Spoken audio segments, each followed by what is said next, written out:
Pemberlakuan pembatasan kegiatan masyarakat PPKM darurat sangat berdampak terhadap perekonomian masyarakat, khususnya masyarakat ekonomi lemah.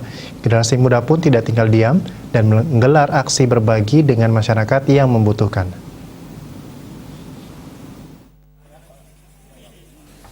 Generasi muda yang berasal dari Badan Eksekutif Mahasiswa BEM salah satu perguruan tinggi agama Hindu di Singaraja Buleleng berinisiatif menggelar gerakan peduli dengan membuka donasi kemanusiaan untuk masyarakat yang membutuhkan. Bantuan yang masuk ke stan BEM kemudian disalurkan kepada masyarakat yang membutuhkan, khususnya yang terdampak PPKM darurat. Proses penyaluran bantuan pun akan dilakukan dengan dua sistem. Pertama, bantuan akan digantung pada stand yang sudah disiapkan di depan kampus.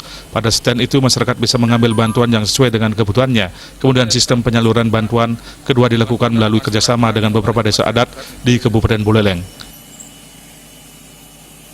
Saatnya awal muasalah kita open donasi kepada seluruh masyarakat dan disupport penuh oleh lembaga, seluruh sivitas akademika. Maka dari itu donasi-donasi yang masuk kita kumpulkan dan langsung kita serahkan kepada masyarakat dengan dua tahapan. Yang pertama, kita langsung bisa salurkan melalui stand yang sudah kita sediakan. Tahap yang kedua, kita akan sebarkan kepada seluruh masyarakat yang terdampak PPKM darurat ini.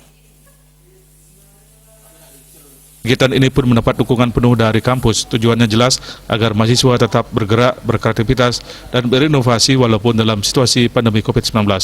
Komang Yuda, Bali TV.